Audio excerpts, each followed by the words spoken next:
Polysécure, épisode spécial PME. Je suis avec Claude. Comment vas-tu? Bonjour Nicolas, je suis content de te voir. Toujours au chalet. Donc, on a enregistré un premier sur les postes de travail dans cette séance-ci au chalet. La deuxième, on va aborder plus l'intelligence artificielle. Je te laisse commencer avec tes questions.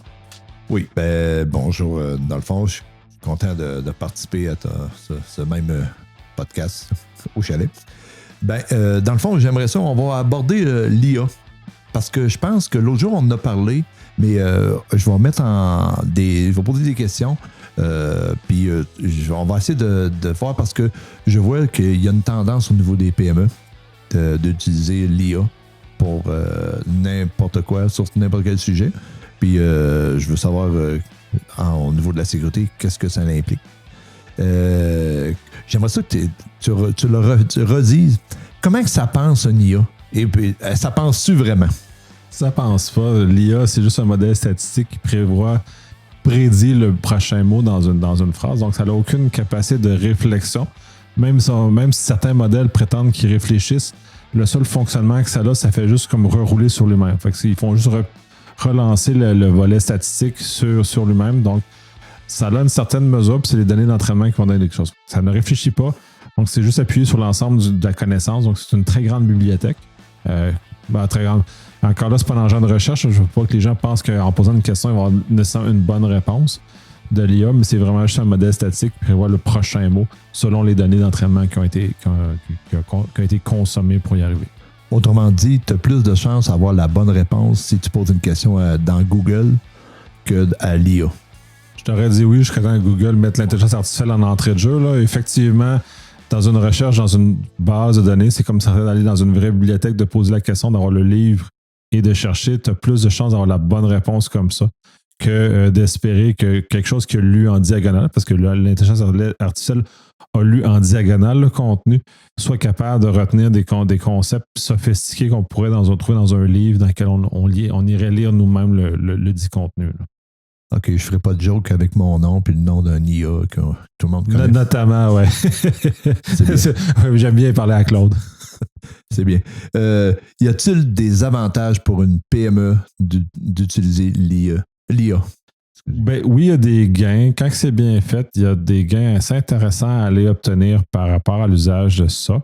Là, il faut faire aussi la distinction que ce qui a été popularisé depuis le rendu public de ChatGPT, par exemple, c'est l'intelligence générative de type LLM, Large Language Model, c'est-à-dire cette capacité de discuter avec l'intelligence artificielle. Par ailleurs, l'intelligence artificielle existe depuis très longtemps, de façon théorique depuis presque 100 ans maintenant, et de façon pratique depuis une bonne trentaine d'années ou une quarantaine d'années qu'on le voit en application. Ce que les développements technologiques ont permis dans le développement des algorithmes, dans le Transform, c'est d'être capable de rendre la capacité de fonctionnement de l'intelligence artificielle dans un modèle plus petit, donc avec moins de puissance, donc de rendre ça accessible à la technologie comme on a. Donc, oui, il y a des gains, parce que ça, on l'utilise depuis longtemps d'ailleurs, cette dite intelligence artificielle, sous le format LLM qu'on a là, ramène des outils généralistes. Donc, comme un généraliste, ça va faire une bonne job globalement, mais quand on descend dans des éléments beaucoup plus précis, là, ça devient plus difficile d'avoir une qualité de rendu qui est faite. Ensuite, il faut aller plus loin, il faut développer des modèles ou entraîner des modèles qui sont propres à notre besoin spécifique, mais on a des gains qui sont quand même intéressants de ce côté-là, qui s'en viennent avec l'agentique et d'autres facettes. Mais prudence, c'est des technologies nouvelles, les gens ne savent pas ce que ça fait encore, c'est très dangereux, donc regardez les autres se faire mal avant de vous faire mal avec ces outils-là. Dans le fond, l'autre question suivante que je me pose, quand on parle au niveau de l'aide à la décision, on peut-tu vraiment se fier si on pose une question avec avec plusieurs volets? Est-ce que... Il y a de bonnes chances qu'ils hallucinent en cours de chemin sur ce genre de choses-là. Puis là, ça dépend comment le modèle est déployé. Quand on vient adosser le modèle avec du contenu robuste, en plus de son entraînement standard, on est capable d'avoir un meilleur niveau d'assurance qui n'ira pas halluciner. Par ailleurs, puis je ne sais pas, je l'avais dit la dernière fois, moi, je ne poserai pas de questions médicales à l'intelligence artificielle parce que je ne serais pas capable de déceler du moment qu'il va halluciner. Parce que je n'ai pas la connaissance pour déceler ce genre de choses-là. Quand on est déjà un expert dans un domaine, on peut poser nous allons avoir une certaine forme de conversation avec l'intelligence artificielle et nous aider à explorer des avenues parce qu'on va être capable de déceler l'hallucination qu'il y a dans ce fonctionnement-là ou dans la réponse qui nous est fournie. Il existe-tu des guides sur les bonnes pratiques pour l'utilisation de l'intelligence artificielle? Il y en a de plus en plus. Les gouvernements du Québec en ont sorti une, le gouvernement fédéral en a sorti une. Il y a des agences européennes qui en ont sorti, il y a des agences américaines qui en ont sorti. Donc, à l'heure actuelle, il y a beaucoup de facettes par rapport à ça qui incitent généralement à la prudence, de lignes directrices qui permettent d'encadrer, de faire un bon usage de l'intelligence artificielle pour ne pas se faire mal en l'utilisant, parce que c'est souvent ça le danger. C'est comme on a une mauvaise maîtrise ou on est imprudent avec l'usage de celui-ci, ben on va tomber dans des pièges. Les articles dans les journaux sont assez importants sur le nombre d'erreurs qu'il y a eu. Il y en a eu au moment où on enregistre au Québec, il y a eu un cas qui a fait les manchettes, mais il y en a partout de ce genre de cas-là où des gens sont un peu négligents, ne suivent pas les bonnes pratiques qu'on va retrouver dans ces guides-là en général et qui vont dire vérifiez si elle hallucine pas, vérifiez vos sources, vérifiez quand même, ne pas se fier les yeux fermés à l'intelligence artificielle parce que dans la majorité des cas, c'est très difficile de se fier les yeux fermés. Là. Ah, c'est bien, merci.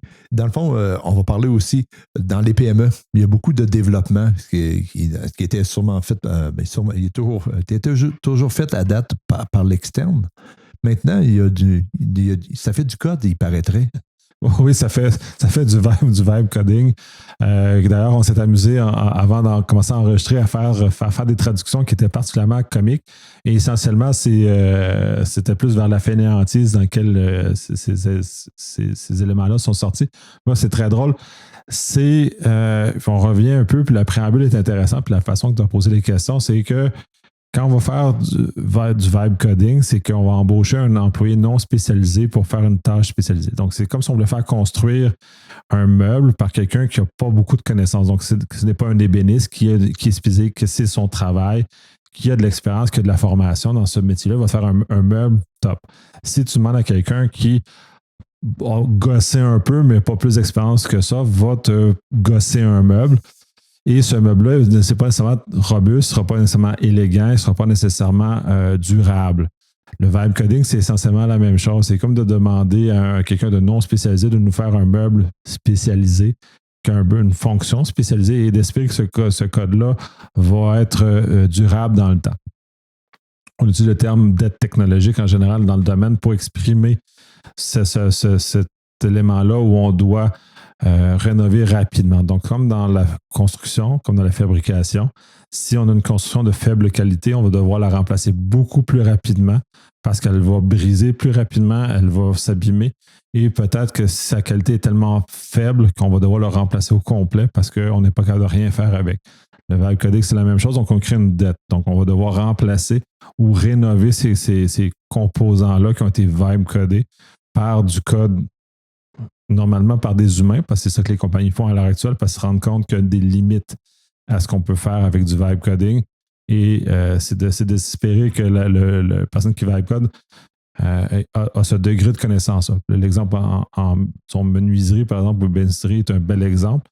Mais on le retrouve aussi le fait qu'un développeur est formé en ingénierie de système, donc il est capable de concevoir le système au complet, donc le plan, et de faire un système conséquent. Le vibe coding ne fait pas ça. Donc, on code effectivement à l'instinct, on code au pif. C'est de la programmation au pif qu'on fait et il ne faut pas espérer que ça aille plus que ça. Ça a des bénéfices, il ne faut pas les diminuer, comme je mentionnais pour le précédemment. Mais quand on voit des systèmes de production qu'on veut déployer sur Internet où on appuie le cœur de notre business là-dessus, c'est jamais pas recommandé parce que c'est des systèmes qui sont fragiles et qui peuvent entraîner des conséquences importantes par la suite. Dans le fond, c'est comme si on recule de dizaines d'années, le programmeur faisait un test pour OK, est-ce que je suis capable de faire une telle action avec mon code? Puis après ça, lui, un coup qu'il savait que ça se faisait, il pouvait développer le système de A à Z avec les règles Oui, c'est ça, les règles de l'art, les connaissances, parce que ces gens-là sont formés. C'est pas quelqu'un dans son sommet. Même s'il y en a des gens qui sont très bons, qui vont être capables de, sans formation, faire du code qui est très, très intéressant. La plupart des gens ont suivi une formation encadrés, formels à l'université ou au cégep, qui leur permet de suivre les bonnes pratiques, de maîtriser ça et de connaître comment on fait des projets qui sont durables dans le temps et qu'on est capable d'entretenir aussi. Parce que le propre du code qu'on a, c'est qu'il est évolutif, il va évoluer dans le temps. Et si on doit réécrire le code au complet à chaque fois qu'on a une évolution à faire, on n'est pas rentable parce que ça va nous coûter le coût dû à chaque fois. Donc, à terme, ça nous coûte beaucoup plus cher de vibe coder que d'installer des très, très bonnes bases sur notre programme qui va évoluer, qui va grandir, qui va faire face à nos nouveaux besoins. On développe un nouveau marché, on développe de nouvelles stratégies. Il faut que le code soit capable de suivre ces éléments-là. Et s'il a été bien fait, ça va être facile. S'il a été vibe codé, il est très probable que vous deviez recommencer de zéro une nouvelle fois pour faire ce genre de choses-là, avec tous les risques que ça comporte et les erreurs inhérentes à ça et les problèmes de sécurité. Parce qu'il est découvert récemment, donc on enregistre, que sur le code qui est généré, le degré de vulnérabilité qui est là, qui est présent, est quand même assez important. Et là, encore là, on remet dans les mains de quelqu'un qui n'a aucune connaissance en programmation, en algorithmie, cet élément-là. Donc, on ne peut pas espérer que cette personne-là soit capable de voir les problèmes de sécurité. On a des exemples publics, plusieurs exemples publics de programmes qui ont été diffusés, qui se sont fait casser en 1000 morceaux publiquement, aux États-Unis notamment, mais pas exclusivement, et qui démontrent à quel point c'est dangereux de faire ça si on n'a pas les connaissances et les conséquences. Dans le cas, si on prend l'exemple de T, par exemple, qui est un très bel exemple, où des informations personnelles de femmes vulnérables ont été rendues publiques sur Internet de par l'erreur qu'elle a. C'est pas tout le monde qui a ce genre d'informations-là dans les mains, puis c'est heureux comme ça. Mais tout dépendant de ce que vous avez, sachez que vous pouvez perdre le contenu de vos données parce que c'est mal configuré. On parlait de mauvaise configuration dans l'épisode précédent, parce qu'on applique un gabarit, par exemple, sur un poste pour arriver là. L'intelligence artificielle a peu probable qu'il va impliquer le bon gabarit, puis il va vous laisser vous débrouiller avec. Même si ça fonctionne, ça ne veut pas dire que ça fonctionne bien, essentiellement. Dans le fond, si mettons que quelqu'un développe une application avec l'IA, au fur et à mesure, il rajoute des fonctions. Il peut devenir un temps que l'IA ne sera plus capable de faire en sorte que ça fonctionne pour les derniers ajouts, ou il va toujours se débrouiller, nonobstant de la sécurité, pour que ça fonctionne. Il va toujours s'arranger pour que ça fonctionne. L'objectif, l'IA est axé sur l'objectif, pas sur le chemin. Donc, l'objectif, justement, quand tu parlais, c'était est-ce que ça réfléchit ou c'est intelligent? La réponse, c'est non, parce que le processus est inexistant. Quand on a un développeur, le processus est important d'arriver à recevoir les besoins et transformer ça dans un programme qui va être pérenne, qui va être capable de rester dans le temps, qui va être sécuritaire, qui va représenter certains aspects. L'intelligence artificielle va juste arriver à l'objectif. Quoi qu'il arrive entre les deux. Et si on prend dans un prompt standard, ça fait la même chose pour une question banale. Dans le vibe coding, c'est la même chose. Si on demande deux fois le même résultat, on va avoir deux codes différents qui arrivent au bon résultat, mais avec deux façons différentes de faire, puis il y a des vulnérabilités différentes et il invente, il va halluciner un peu. Fait que si on n'a pas la connaissance, quand je parlais du médecin, ben moi, je vais voir un médecin pour me faire ça. Je ne vais pas consulter de l'intelligence artificielle parce que j'ai confiance que le médecin a étudié et sait ce qu'il dit.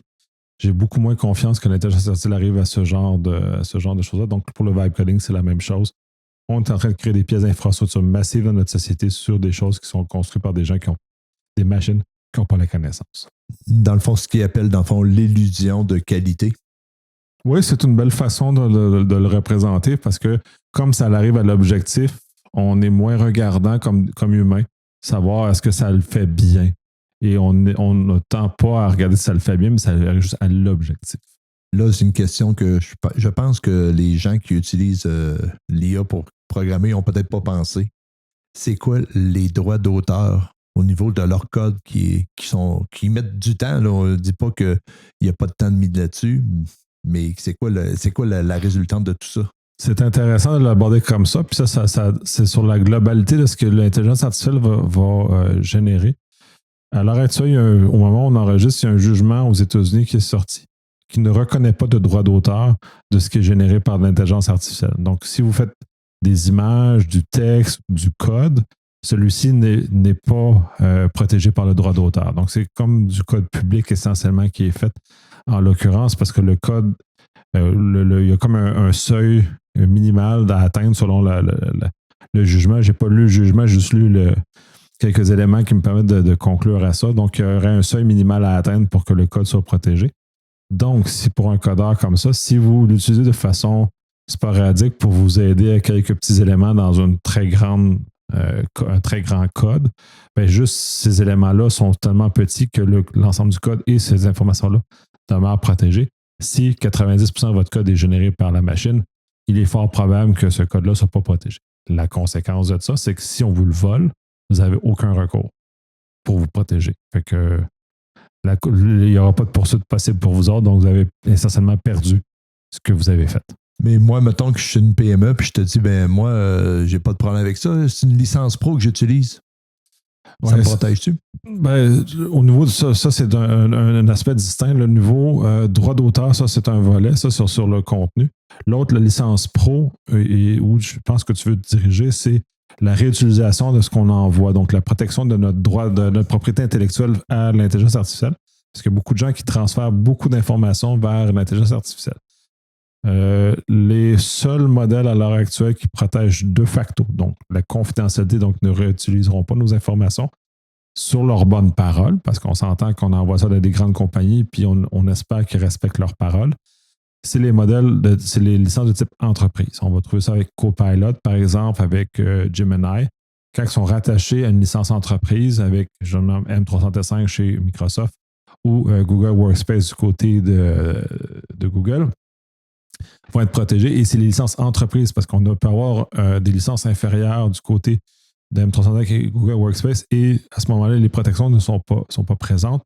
C'est la même chose dans les licences de ChatGPT ou Claude, par exemple, où lisez bien le contenu parce que dans le cas de Claude, parce que je le connais, ils ont changé la licence au courant de l'année passée, l'automne passé, et on était dans un contexte où automatiquement, on autorise la réutilisation de l'information. Il faut décocher pour retirer cette réutilisation pour l'entraînement des modèles.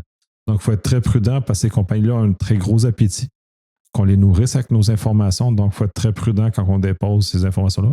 Et on ne peut pas prendre pour acquis qu'ils ne réutiliseront pas ce qu'on met là. Donc, si vous voulez développer des choses que vous voulez protéger, c'est peut-être pas le bon endroit de payer quelqu'un pour vous accompagner ou payer quelque chose parce que cette information-là pourrait se retrouver dans les données d'entraînement, donc pourrait être restituée à un autre client de cette solution-là.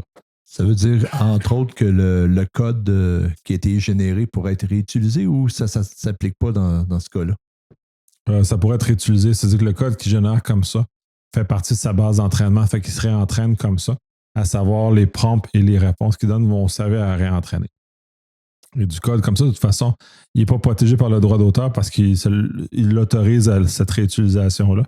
Et ce qui est magique dans du code, c'est qu'il y a tellement de volume de code qui est fait, donc qui imite, parce que c'est une limitation. L'intelligence artificielle, il va imiter les codes qu'il a vus un peu partout. Donc, c'est pour ça que c'est très efficace pour des petits projets. Puis ça, moi, je l'utilise. C'est pour ça qu'il faut nuancer. Des petits projets internes, des choses, des petits rapides, qui n'ont pas nécessairement une qualité de dite production ou qu'on va exposer à Internet. Il n'y a pas trop de problème d'utiliser ce vibe coding-là. Mais quand on développe des applications complexes qui sont face à Internet, c'est un peu moins intéressant à ce moment-là de le faire, puis il y a des dangers inhérents à ça. Merci beaucoup, Nicolas. Là, ça fait le tour pas mal de ce que je voulais parler au niveau de l'IA, pour le vibe coding. J'ai une question, c'est un nouveau, tantôt on a essayé question noire, mais là on va faire question par rapport. Dans le fond, quand dans les PME, souvent on fait des achats. On fait des achats avec Amazon, on fait des achats avec AliExpress, Temu, puis madeinchina.com. Y a-t-il un danger pour une PME d'acheter, dans le fond, mettre ces informations sur des sites de même pour avoir accès à des produits de... Il n'y a aucune protection des informations dans les choses de Chine. Fait que si vous achetez sur Alibaba, Temu, ces affaires-là, il n'y a aucune protection qui est faite. Au niveau de vos informations, le produit qui vous est vendu peut contenir des produits chimiques et toxiques que vous ne connaissez pas parce que les normes de production en Chine ne sont pas les mêmes qu'on a ici. Donc, dès lors, il y a des problèmes qui peuvent être associés à ce genre de choses. On a déjà vu de la mélamine dans le chocolat qui était vendu qui venait de la Chine. Donc, il y a des dangers associés avec ce genre de produits-là. Donc, et les produits et les vendeurs que tu mentionnes sont des revendeurs de très faible qualité. Temu, c'est n'importe quoi. Là. C'est vraiment de la cochonnerie qu'ils nous vendent parce que c'est le modèle d'affaires qui est fait. Et les gens encouragent ce modèle-là, mais ils ne le devraient pas parce que c'est juste de la cochonnerie qu'ils nous envoient. Et peut-être des éléments qui sont toxiques ou qui sont si c'est des aliments non consommables parce qu'il y a de la mélamine dans le cas du chocolat, ou il y a des produits chimiques qui sont sur les surfaces des objets ou ainsi de suite. Donc, il faut être très, très prudent.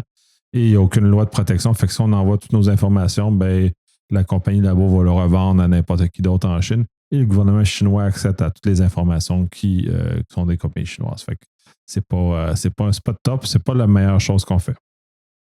Je te remercie beaucoup d'avoir pris le temps de te déplacer au chalet pour répondre aux questions. Puis je te souhaite une belle redescente. Oui, tant que tu me pousses pas en bas, ça va bien aller. Merci. Merci, Nicole.